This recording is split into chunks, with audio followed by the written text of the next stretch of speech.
Hola, mi nombre es Nelly Cruz Villa, soy alumna de la licenciatura en Derecho a Distancia de la Benemérita Universidad de Puebla. La materia es Derecho Romano y el tema del día de hoy es el Derecho Procesal Romano, su evolución y formas de acción. Abordaremos la evolución del derecho procesal romano desde sus elementos fundamentales hasta la transformación de los procesos judiciales, observando cómo Roma sentó las bases del proceso civil moderno. Hablaremos acerca de los conceptos y elementos principales del derecho procesal romano, para lo cual tenemos que entender que el derecho procesal romano es el conjunto de normas y principios que regulaban el modo en el que los ciudadanos ejercían sus derechos ante un magistrado o un juez, a diferencia del derecho sustantivo, que establece qué es lo justo o lo injusto. El procesal nos indica cómo reclamarlo jurídicamente, es decir, cómo iniciar, desarrollar y concluir un juicio. Pero, ¿cuáles son los elementos esenciales del proceso romano? Bueno, tenemos a la acción, que era el instrumento jurídico fundamental para hacer valer un derecho. No existía derecho sin acción. Es decir, la acción no solo era un medio, sino también la expresión concreta del derecho en el proceso.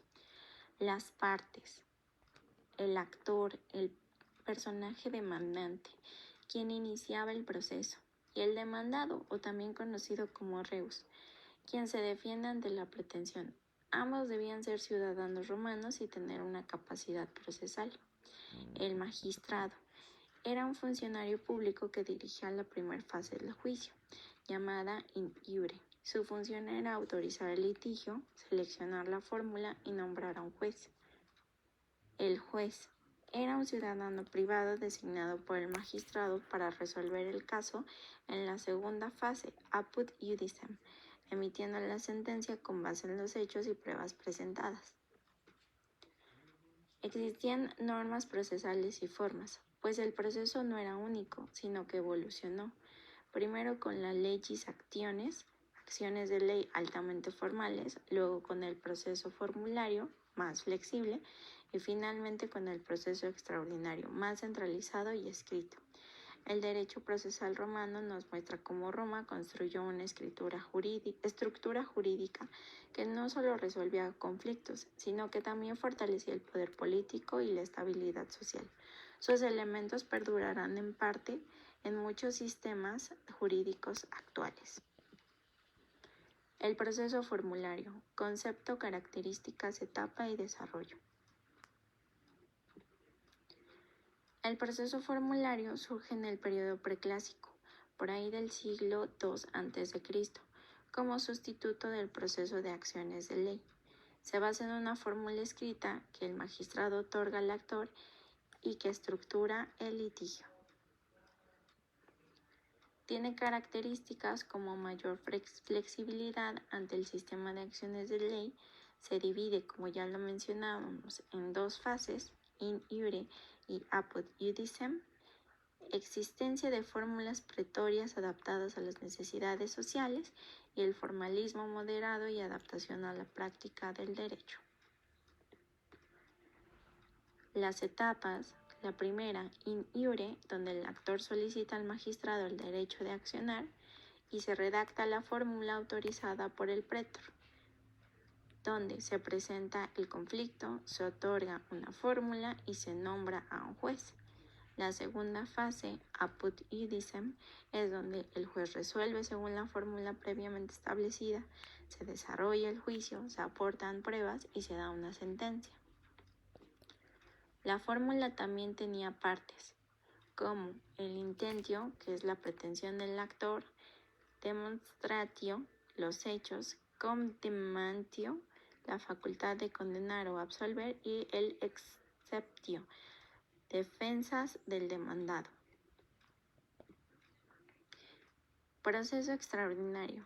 Conceptos, características, etapa y desarrollo.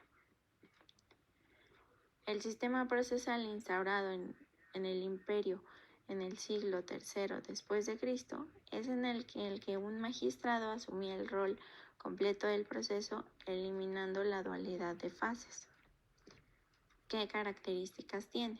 que la centralización del proceso se da en una sola figura, es decir, en el funcionario imperial, que desaparece el llamado juez privado, que el procedimiento es más escrito y menos oral, y que la instrucción oficial de la prueba. Y con esto tenemos mayor intervención del Estado. ¿Qué etapas podemos denotar?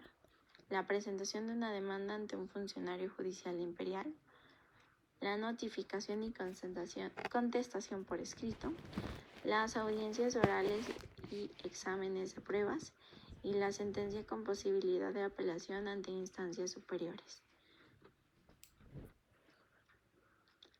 Es aquí donde el juez tiene un rol más activo, investiga, valora pruebas y dictamina sentencias. Se introducen elementos modernos como los llamados archivo de autos, recursos y plazos procesales, donde un archivo de autos es el lugar o conjunto de documentos en el que se conservan ordenadamente todos los escritos, resoluciones, pruebas, actuaciones relacionadas con un proceso judicial y que constituyen la formación de un expediente completo en un juicio.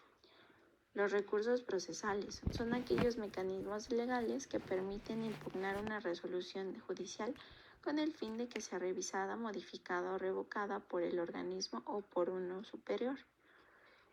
Por ejemplo, una apelación, una revisión, una queja, y los plazos procesales, que son los periodos de tiempo establecidos por una ley para realizar válidamente un acto procesal, como presentar una demanda, contestación o interponer un recurso.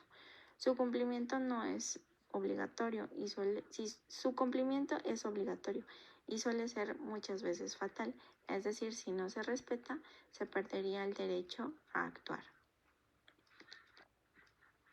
En conclusión, el derecho procesal romano evolucionó desde la rigidez arcaica del proceso de acciones hasta la racionalidad del formulario y la formalidad del extraordinario. Esta evolución sentó las bases para el proceso civil moderno al establecer principios de bilateralidad, la estructura escrita y la imparcialidad judicial. Te presento nuestras referencias y te dejo reflexionando sobre cómo el derecho romano sigue estando vigente en esencia en muchos de los procesos que llevamos a cabo. Seguramente te fueron familiares muchas palabras y muy conocidos algunos procedimientos que aún utilizamos en la actualidad. Gracias.